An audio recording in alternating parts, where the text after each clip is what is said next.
our daily bread, and forgive us our sins, as we forgive those who sins against us, and not bring us to the test, but deliver us from evil. Amen. The Father, the Son, and the Holy Spirit. Amen.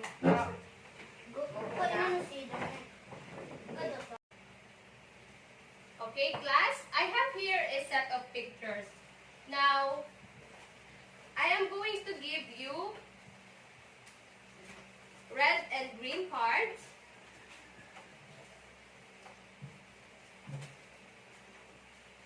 Now, I'm going to give you red and green cards. So, I want you to identify in the pictures.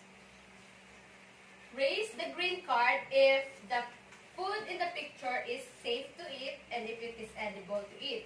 And raise the red card if the food in the picture is not safe or the food is contaminated. So the first picture here is, the answer is it safe to eat? Okay, correct. It is green card. Number two, second picture. Correct. Red card. So, number 3, pangatlong picture. Okay, tama. Green card. Last. Taas nyo. Okay. Red card. So, in your observation in the picture that I presented, why do you think the food gets mold or the food gets contaminated? Bakit kaya yung mga food dun sa picture is inaamag na? Ano sa tingin nyo? Yung food meron ng virus and bacteria? Correct. It is because of bad microorganism. And they are what we call pathogens. Pathogens are an organism that can cause diseases. So, what are those that can cause diseases? Can someone give me an example of pathogens? Maliban sa germs and maliban sa bacteria, ano pa? Yung sinabi nyo kanina? Virus. Ano pa? Bacteria and parasitic worm. So now I am going to give you some pre-test. Okay? 1, what are pathogens? Answer is letter A. Number 2, which is not an example of food-borne diseases? Answer is letter D. Number 3, which is one of the common symptoms of food-borne diseases? Letter D. Number 4, which of the following ways is not a safe way to defrost raw meat? Answer is letter B.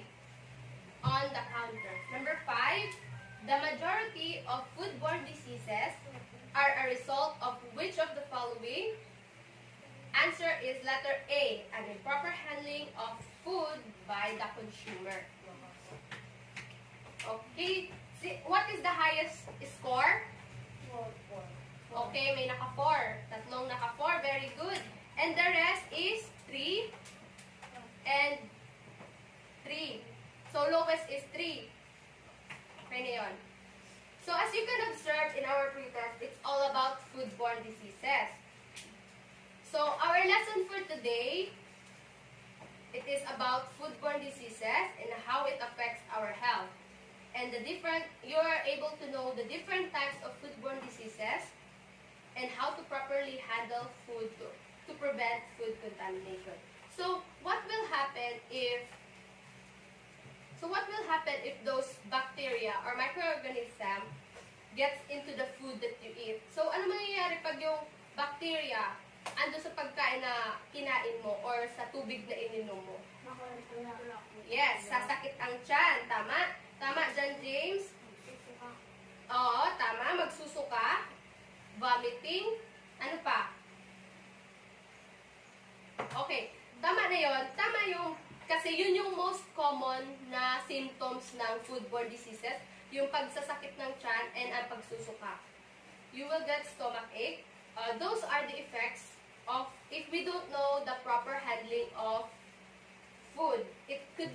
foodborne diseases. So, what is foodborne diseases? Foodborne diseases are caused by eating unsafe and unclean, dirty foods and water. It may contain germs that transmit disease. It results from the consumption of contaminated food that contains bacteria, viruses, parasites, and toxins.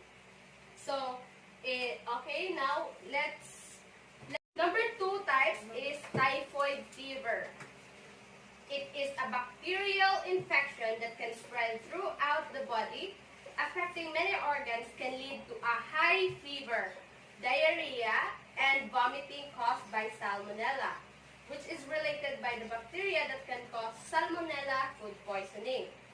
So the signs of symptoms of typhoid fever is cough, persistent high temperature, general headache, general aches and pain, extreme tiredness, and constipation. Tatandaan niyo yan, ha? Dysentery is an infection of the intestine that causes diarrhea containing blood or mucus. It can be caused by parasites or bacteria. The signs and symptoms: painful stomach, nausea and vomiting, a high temperature, blood or mucus in diarrhea. Number 4, different types of foodborne diseases. Cholera. Cholera is an acute diarrhea illness caused by an infection of the intestine with Vibrio cholera. The signs and symptoms of cholera is profuse water diarrhea, vomiting, thirst, leg cramps, and people with severe cholera can develop severe dehydration, which can lead to kidney failure. Number 5 is amoebiasis. Amoebiasis is an infection of the intestine with a parasite called Entamoebiasis lytica, E. coli, a single-cell organism. People can get this parasite by eating or drinking something that's contaminated with it. So, ang signs and symptoms ng amoebiasis: diarrhea, stomach pain, nausea, loss of appetite, and fever, and pain of the tenderness in the area of the liver. And number 6 is food poisoning. It is caused by eating contaminated food, infection organism, bacteria, viruses, and parasites, or their toxins. So, signs and symptoms of food poisoning: nausea, vomiting, watery or bloody diarrhea, abdominal pain and cramps, and fever. And last is hepatitis A. Hepatitis A is an inflammation of the liver caused by the hepatitis A virus. The virus is one of the several types of inflammation and affect the liver's ability to function. And okay, so again, what are the different types of foodborne diseases? Magbigay na kayo ng example ng different types of foodborne diseases na binasa ko. Number 1, Diarrhea. yes, diarrhea. Tandaan niya, food poisoning. Ano pa? Cholera. Ano pa? 7 yun eh. Amoebiasis. Yes, amoebiasis. Typhoid fever. Yes, typhoid fever. Andyan lang naman yun. Dysentery. Yun, dysentery. And hepatitis A. Tandaan na niyo yung different types of foodborne diseases, ha? Now, I am going to show you a video. It's Some time. What causes diarrhea? Intense love for restrooms. Diarrhea is a condition in which we frequently pass loose, watery stools. Let's see some causes of diarrhea. Firstly, during digestion, bile acid produced by the liver is absorbed by the small intestine. However, in a condition called bile acid malabsorption, the bile is not absorbed. Hence, the bile enters the large intestine and begins to irritate its lining. This stimulates the release of water and salts, thus producing watery stool. Secondly, the function of our large intestine is to contract and push the undigested food and absorb excess water. However, in a disorder called irritable bowel syndrome, the large intestine doesn't contract normally. It pushes the food too fast, affecting the absorption of water, thus leading to diarrhea. Present in the video. Diarrhea. Sino nagsagot ng diarrhea? Okay, correct. Correct, diarrhea. So next video, kadiri, no?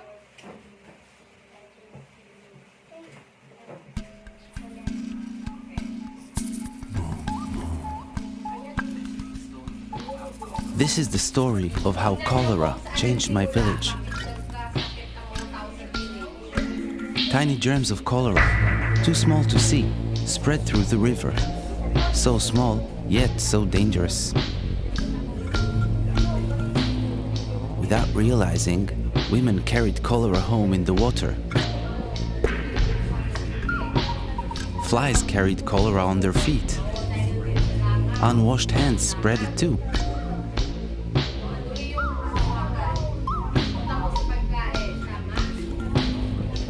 We swallowed cholera germs in our water, on our food, and on our fingers.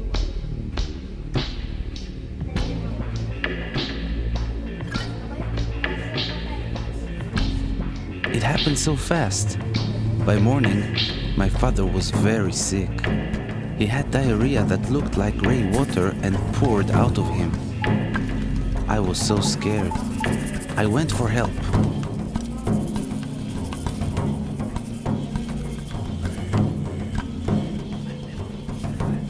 I never rode so fast.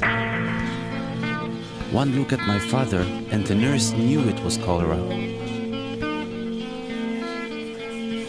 We had to work fast to save him.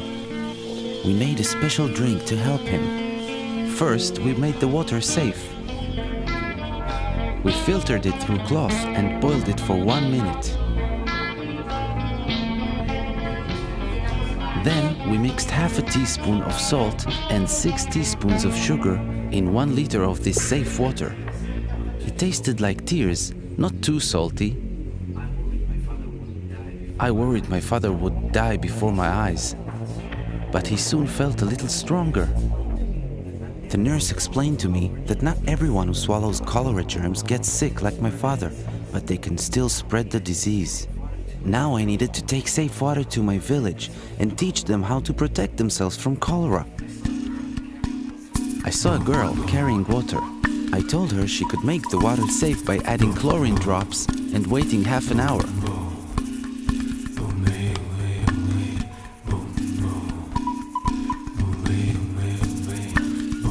There was a man about to eat with unclean hands. I told him to always wash his hands with soap and safe water after going to the toilet. Only with clean hands could he eat safely. I saw villagers spreading cholera into our river. I told them we needed to dig latrines far from the river, at least 30 meters away. This was important to keep our village clean. I found a mother preparing unsafe food. I told her, first, we must wash our hands with safe water. Then, we had to wash and peel the food, cook it and always eat it hot, and protect it from flies. I spread the word throughout my village and ran to find my father. I was so happy to see he was better. Our village became healthy. Now we filter and boil our water to make sure it is safe. We always use latrines and always wash our hands after. Food is safe from flies, washed and peeled and cooked. And we always wash our hands before cooking and eating. We made our village No, Tony! I know you're hungry, but it's not fully cooked yet. Come on, it should be good enough by now. It's really dangerous to eat uncooked food in this hot and humid weather. Look! Hello, have we met before? I'm a salmonella. Don't be afraid, fellas. The queen of food poisoning. Oh, poor thing. We are the Staphylococci. For food poisoning, we'll drop by. Full toxins, we're so thrilled. It's time to make them ill. No, you never will. Wash your hands thoroughly. Sizzle, sizzle. Cook your food slowly. Simmer, simmer. Pour food hot and slowly. Remember these 3 tips and you'll be safe from bacteria. I am also in this scenario. I am a Vibrio. I love seafood so. Please don't steam them, oh no. Don't sterilize, I can't grow. We're dangerous on your plate. We're the food bacteria, the great. Let's go make some trouble. My evil Mean bacteria, don't even think about it. Wash your hands thoroughly. Sizzle, sizzle. Cook your food slowly. Simmer, simmer. Pour food hot and slowly. Remember these 3 tips and you'll be safe from bacteria. Wash your hands thoroughly. Sizzle, sizzle.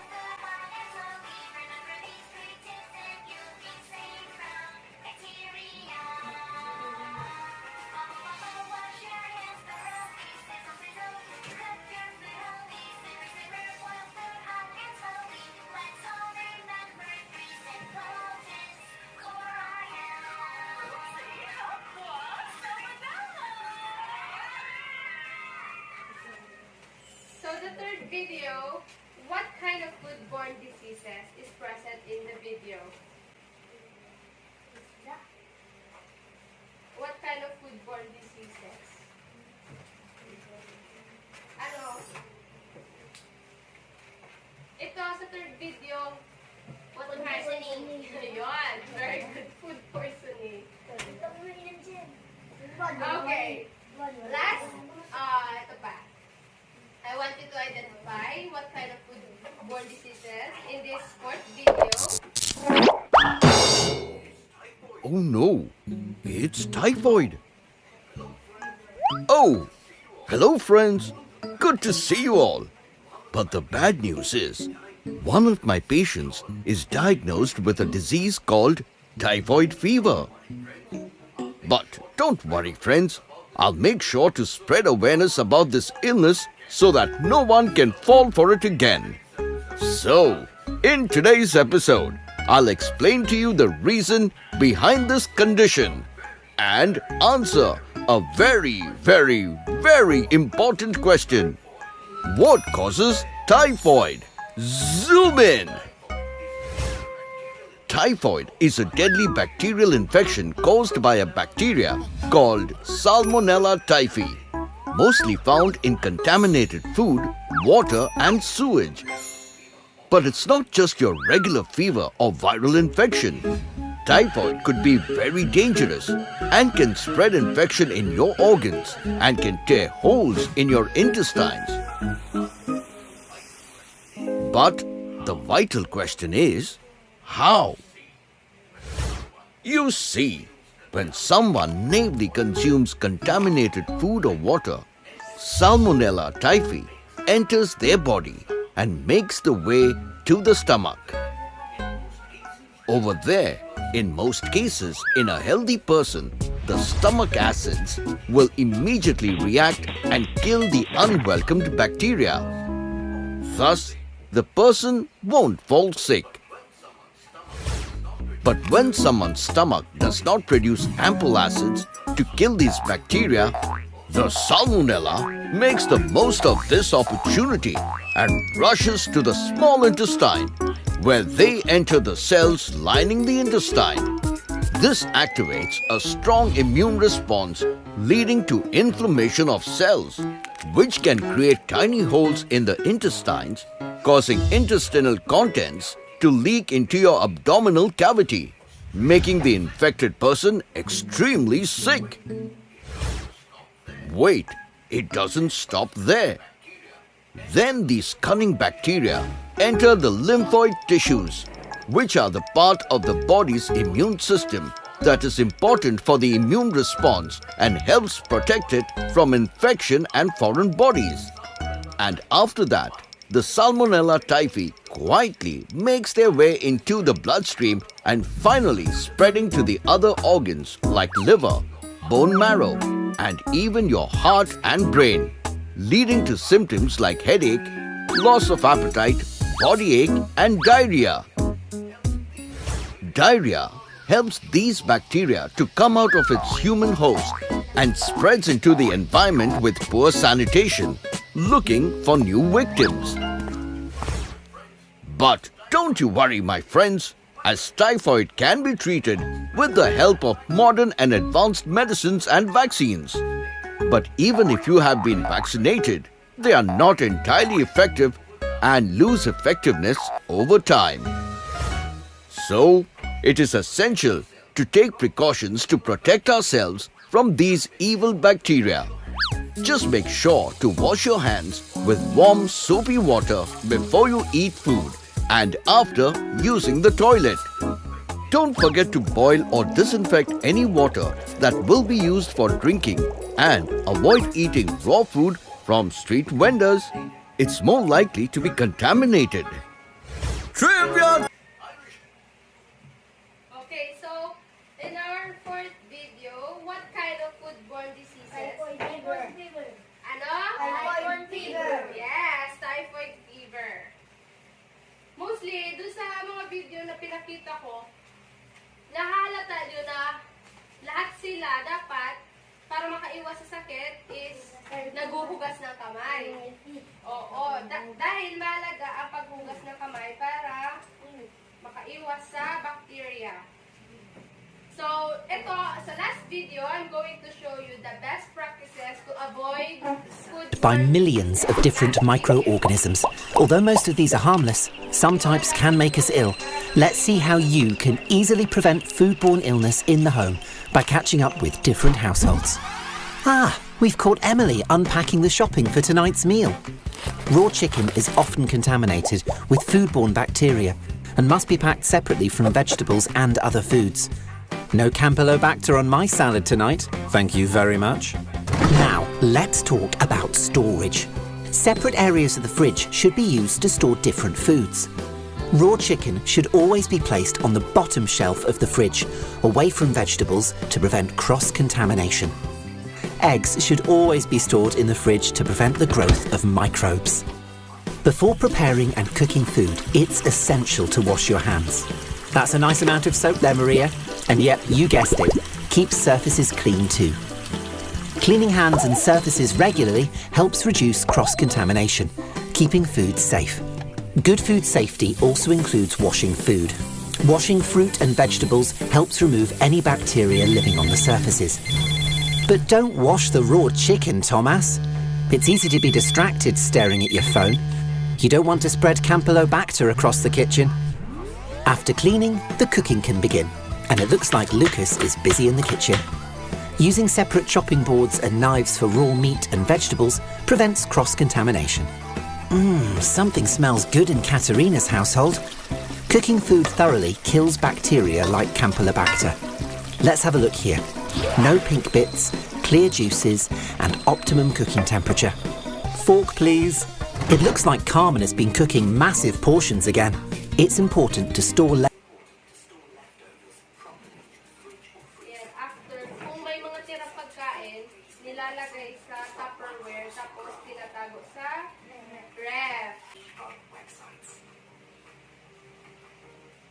Okay, recap natin lahat, no? Okay, sino yung group 1? Dito, group 1. Group 2? Okay, magtutulungan kayo, ha? Magtutulungan kayong grupo. Tapos, i-erase nyo yung answer pag sinabi ko na. Okay? Scenario number 1. Makinig na mabuti. After the recess or snack time, You noticed your seatmate is having a hard time to focus in class, and you found out that he had a stomach ache. And maybe it's because of the street food he ate during recess.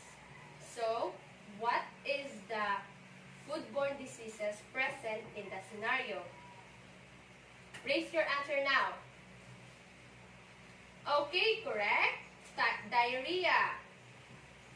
Group 2 is correct. Okay, scenario number 2, let's proceed. 3 days from now, there's a school event in your class.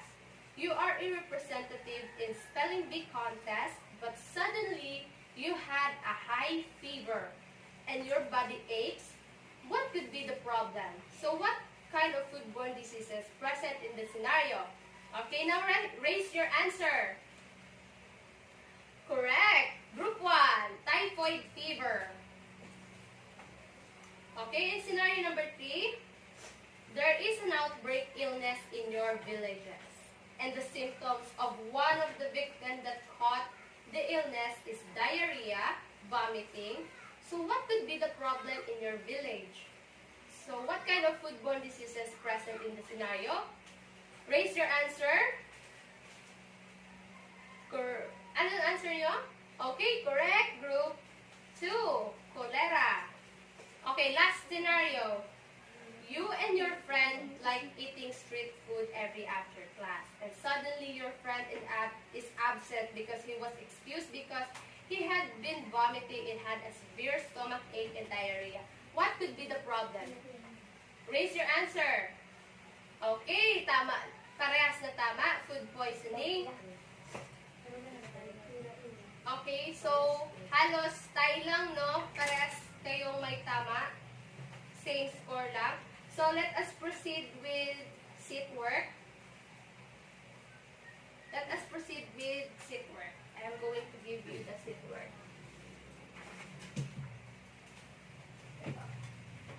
Let us proceed with the seat work. Unit number 3. I am going to give you 5 minutes to answer. Tapos na? Opo. Okay, now I'm going to read the question. Number 1, what are pathogens?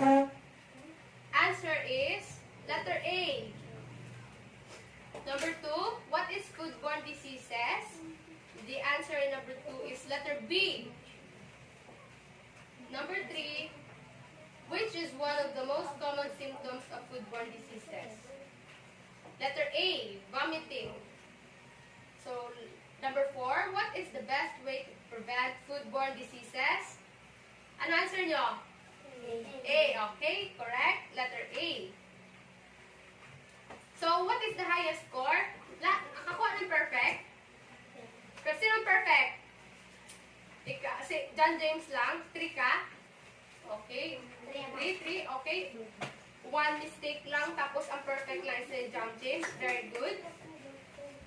Okay, now, sit na lang, maupo na ng mayos.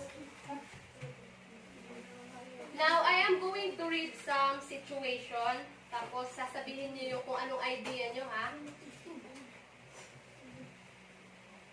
Okay, in situation number 1, you saw some kid in front of you eating, and a piece of chocolate accidentally dropped on the floor. You saw him trying to pick the chocolate from the floor and tries to eat it again. So what would you do to stop the kid? And what would you tell him that picking some dropped food and tries to eat it is not safe? So ikaw, anong idea mo, John James? Nakakita ka ng bata na sa harap mo, tapos kumakain ng chocolate, tapos nahulog yung chocolate doon sa side. Kunyari, nasa kalsada, nahulog yun. Tapos, tinatry niyang kainin ulit. Anong gagawin mo para pigilan yung bata? Kunyari, si Ervin yung bata. Ano sasabihin mo kay Ervin na huwag kunin na yung chocolate? Hindi ko chocolate. Okay. Sasabihan mo si Ervin na huwag na kunin yung chocolate kasi madumi na and may bakterya na. Okay, ano pa? Sino pang pwedeng sumagot? Mervin.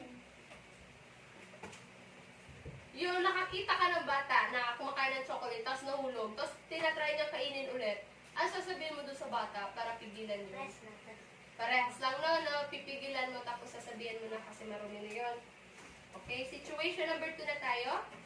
You are the only one left in the house that didn't eat yet. After you eat, there are still some food left in the table. So what would you do to clean up the kitchen, and what some practices you would apply to keep the food safe? So, ikaw na lang yung natirang hindi pa kumain. Mag-isa ka na lang sa kusina nyo. And, anong gagawin mo pagkatapos mong kumain, yung tirang pagkain, anong gagawin mo pagkatapos mong kumain? Tatakpan. Oh. Lalagay sa tamang. Okay, tama. Tama ang sagot nyo, tatlo. Ilalagay sa tamang lalagyan at ire-ref. Okay, so, anong natutunan nyo ngayon? What have you learned? All about sa topic. Anong topic natin ngayon? Ano natutunan nyo today?